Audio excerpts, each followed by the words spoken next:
Hello friends, मैं हूं दीपक। आप सबको अपने इलेक्ट्रिकल दुनिया चैनल पे स्वागत करता हूं। दोस्तों, आज के वीडियो में देखेंगे सॉफ्ट स्टार्टर को। देखेंगे कि इस इंडस्ट्री में सॉफ्ट स्टार्टर यूज क्यों करते हैं, इसका पर्पस क्या होता है यूज करने का, और साथ ही में देखेंगे कि ये सॉफ्ट स्टार्टर वर्किंग कैसे करता है। दोस्तों, मैं ये आपको सर्किट डायग्राम के थ्रू समझाने वाला हूँ बिल्कुल बारीकी से, तो आप बिना वीडियो को स्किप किए हुए देखिएगा ताकि एक एक पॉइंट में कवर किया हूँ वो आप समझ सकें। दोस्तों, वीडियो स्टार्ट करने से पहले एक आपसे रिक्वेस्ट रहेगी कि अगर आप हमारे चैनल पर नए हो तो चैनल को सब्सक्राइब करके बेल आइकन को जरूर प्रेस करिएगा ताकि आने वाले वीडियो का नोटिफिकेशन आपको मिल सके सबसे पहले। दोस्तों, बात वही होगी जो आप चाहेंगे। मोदी जी तो हूं नहीं कि मन की बात करेंगे। तो चलिए वीडियो शुरू करते हैं। तो दोस्तों, सबसे पहले जान लेते हैं कि सॉफ्ट स्टार्टर क्या होता है। तो दोस्तों, मैं बताना चाहूंगा एकदम सिंपल भाषा में आपको, सिंपल लैंग्वेज में, कि ये स्मूथ एक्सेलरेशन और स्मूथ डी एक्सेलरेशन कराता है। अब स्मूथ एक्सेलरेशन और डी एक्सेलरेशन का मतलब क्या होता है? मीन जो भी हमारा मोटर्स है, पंप है, उसको स्मूथ एक्सेलरेशन, एक्सेलरेशन मीन्स होता है कि मोटर को स्टार्ट करने का, और डी एक्सेलरेशन मीन्स होता है मोटर जब स्टॉप हो, ठीक है, मतलब बंद हो। स्मूथ एक्सेलरेशन का मतलब ये हुआ कि जब भी ये स्टार्ट होगा वो स्लोली स्लोली स्टार्ट होगा, और ये जो मोटर पे है जर्क नहीं पड़ेगा। मोटर मीन्स इस ज्यादा हाई टॉर्क प्रोड्यूस नहीं करेगा। देखिए, इसका मेन पर्पस होता है जो चैन ड्राइव होता है। चैन ड्राइव मीन्स ये हो गया कि जैसे हमारे पास ब्लोअर है, मोटर के साथ दूसरे चीज कनेक्ट है चैन के थ्रू, बेल्ट के थ्रू, तो उसमें ये ज्यादातर यूज किया जाता है। और जर्क क्या होता है कि जब भी मान लीजिए हम मोटर को स्टार्ट करते हैं, मान लीजिए कैसे भी, कोई हमारे पास एक मोटर है, हम लोग उसको जैसे ही स्टार्ट करते हैं तो मोटर स्टार्ट रन करना स्टार्ट करेगा, और उसके साथ बेल्ट के थ्रू दूसरा इक्विपमेंट कनेक्ट रहेगा। जैसे मेरे पास ब्लोअर है, ठीक है, वो कनेक्ट है, ठीक है, मोटर के साथ ब्लोअर भी कनेक्ट है। तो मोटर को जैसे ही हम स्टार्ट करेंगे तो वो चैन के थ्रू कनेक्ट है दूसरा इंस्ट्रूमेंट, तो वो क्या होगा कि बेल्ट पे जर्क पड़ेगा, यानी कि स्लोली, स्मूथ एक्सेलरेशन नहीं, स्मूथ स्टार्ट ना हो तो बेल्ट पे हमारा जर्क पड़ेगा, और बेल्ट पे जर्क पड़ेगा तो क्या होगा कि हमारा बेल्ट टूटने का ज्यादातर चांसेस रह जाएंगे। मान लीजिए अब बेल्ट टूटेगा तो क्या होगा कि बेल्ट टूटेगा तो हमारे पास मेंटेनेंस बढ़ जाएगा, और मेंटेनेंस बढ़ेगा तो इंडस्ट्री को लॉस हो सकता है। तो हम लोग ज़्यादा से ज़्यादा कोशिश करते हैं कि हमारा जो भी ब्रेक डाउन हो है वो कंपनी में ब्रेक डाउन ना आना चाहिए इंडस्ट्री के अंदर, क्योंकि ब्रेक डाउन आने से बहुत प्रॉब्लम होती है। ब्रेक डाउन क्यों आएगा, चेन टूटेगा क्यों? क्योंकि जो जब रन करेगा, मतलब हमारा मोटर रन करेगा, वो सडनली स्टार्ट है। डीओएल स्टार्टर आप देखे होंगे ना, तो डीओएल स्टार्ट कैसे होता है? तुरंत अपना जो भी मोटर का रेटेड करंट होता है उससे 6 टाइम ज़्यादा करंट लेता है कुछ देर के लिए, क्योंकि वो ज़्यादा से ज़्यादा कोशिश करता है कि वो मैक्सिमम स्पीड पे अपना पहुंच जाए तुरंत। इसकी वजह से उसमें टॉर्क शुरू में बहुत ज़्यादा लगता है, ठीक है। तो इसकी वजह से हम लोग पहले में इसका पर्पस हुआ हम लोग कि जितना भी इंडस्ट्री में होता है ताकि ब्रेक डाउन ना आए, हमारा चैन ड्राइव है उस पर कोई फॉल्ट ना हो। और एक लैंग्वेज में समझें तो हमारा स्मूथ एक्सेलरेशन और डी एक्सेलरेशन होना चाहिए, ठीक है। अब इलेक्ट्रिकल फॉर्म में समझ जाते हैं। ये क्या करता है कि हमारे टॉर्क को मेंटेन करता है, ठीक है, टॉर्क को रिड्यूस करता है, और टॉर्क रिड्यूस करने के लिए वोल्टेज को कंट्रोल करता है, ठीक है। और टॉर्क जैसे ही रिड्यूस हो जाएगा तो हमारा चेन पे जो जर्क पड़ रहा है वो कम हो जाएगा।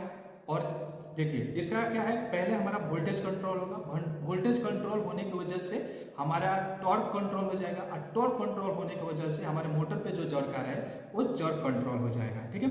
तो देखिए, ये कैसे है, एक सर्किट है, उस पर मैं आपको पूरे सर्किट दिखा के आपको एक्सप्लेन करता हूँ, वहां तक सबसे बेस्ट होगा। तो चलिए सर्किट देख लेते हैं। तो यहाँ पे आप लोगों ने देखा कि हमें क्या करना है, वोल्टेज कंट्रोल करेंगे टॉर्क के लिए। अगर वोल्टेज कंट्रोल हो जाएगा तो टॉर्क कंट्रोल हो जाएगा, टॉर्क कंट्रोल हो जाएगा तो जर्क कंट्रोल हो जाएगा। अब देखिए, मतलब एक बार यहाँ पे आपको समझाना चाहूँगा कि जर्क क्या कह रहा हूँ मैं। एक्चुअली देखिए, ये मोटर हो गया, ठीक है, और मोटर के साथ में कोई और चीज़ कनेक्ट है, कोई भी इक्विपमेंट जो बेल्ट के कनेक्ट, चैन के थ्रू ये कनेक्ट है। तो इसमें जब भी स्टार्ट होगा तो ये चैन पे हमारा जर्क बहुत ज़्यादा पड़ेगा, मोटर के ऊपर भी हमारा जर्क बहुत ज़्यादा पड़ जाएगा, ठीक है। उसी को हम लोगों को रिड्यूस करना है। अब उसके लिए अगर मैं आपको ये बोला कि वोल्टेज को कंट्रोल करेंगे, तो सॉफ्ट स्टार्टर में हम लोग वोल्टेज कैसे कंट्रोल करते हैं, इसमें क्या लगा रहता है, SCR लगा रहता है, ठीक है, पेयर ऑफ SCR लगा रहता है। देखिए, ये R फेस में लगा है, ये Y में लगा है, तो ये B फेस में लगा हुआ है। जो SCR होता है ये SCR होता है, ठीक है। अगर जूम करके यहाँ पे देखेंगे तो ये SCR होता है। जो रहता है वो एंटी पैरेलल में रहता है, ठीक है, पैरेलल में नहीं रहता है, एंटी पैरेलल में रहता है। मतलब अब क्या करते हैं, वोल्टेज को कंट्रोल करने के लिए हमें यहाँ पे जो वोल्टेज है इसको कंट्रोल करने के लिए हमको फायर एंगल को कंट्रोल करना पड़ता है, ठीक है, ये फायर एंगल को कंट्रोल करना पड़ता है। और फायर एंगल कैसे कंट्रोल करेंगे, उसके लिए हमारे जो सॉफ्ट स्टार्टर होता है, जैसे यहाँ पे स्टार्टर आपको दिख रहा है, इसके अंदर में माइक्रो कंट्रोलर लगा रहता है सर्किट, उसके थ्रू में हम लोग क्या करते हैं, फायर एंगल को कंट्रोल करते हैं, ठीक है।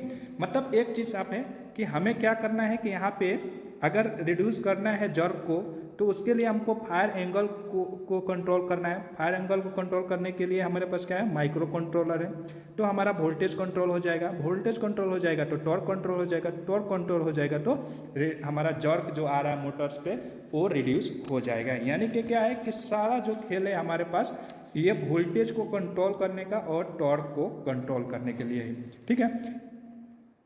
अब इसके अलावा भी एक सवाल आपके मन में आ जाएगा, जो जैसे में आप यहाँ पे सप्लाई देख रहे हैं कि हम यहाँ से सप्लाई दिए हैं और सप्लाई देने के बाद से क्या हो रहा है कि डायरेक्टली जो है मोटर्स में चल जा रहा है तो मोटर रन करने लगेगा, पर ऐसा कुछ भी नहीं है। इसके अलावा भी एक चीज़ रहता है, जैसे एक और हमारे पास ये ड्राइंग है, क्या होता है कि जो SCR है ये सिर्फ स्टार्टिंग के लिए, जैसे मैं आपको पहले ही बोला था कि एक्सलरेशन और डी एक्सलरेशन के लिए हमारे पास स्टार्टर को हम लोग यूज कर रहे हैं।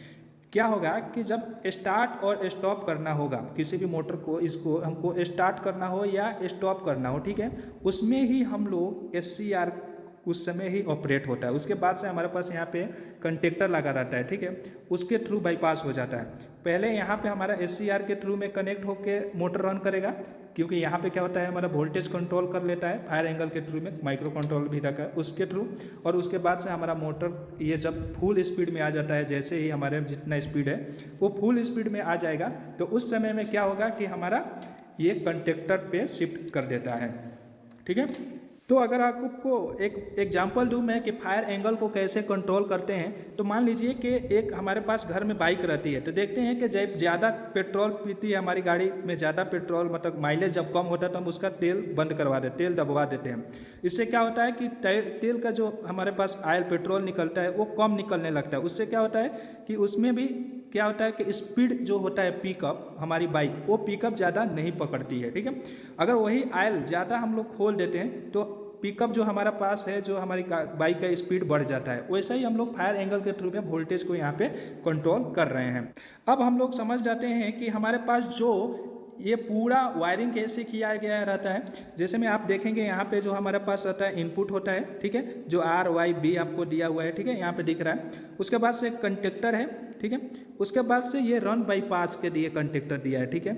अब ये क्या होता है कि जैसे मैं आपको बताया कि जब स्टार्टिंग में होता है तो ये क्या होता है कि यहाँ से जो थायरिस्टर लगा रहता है, मतलब SCR लगा रहता है, उसके थ्रू हमारे पास यहाँ पे सप्लाई आती है। जैसे ही वो अपना मैक्सिमम स्पीड पे पकड़ लेता है तो उसके बाद से ये क्या करता है, बाईपास करके कंटेक्टर के थ्रू में हमारे पास इस मोटर को सप्लाई मिलने लगता है। मीन्स हम कहें तो स्टार डेल्टा जैसे स्टार्टर रहता है वैसा ही कुछ इसका वर्किंग है, पर ये एडवांस है, ये स्मूथ एक्सलेशन और डी एक्सलेशन करवाता है। इसके वजह से हम लोग ये सॉफ्ट स्टार्टर को ज़्यादा यूज करते हैं इंडस्ट्री के अंदर।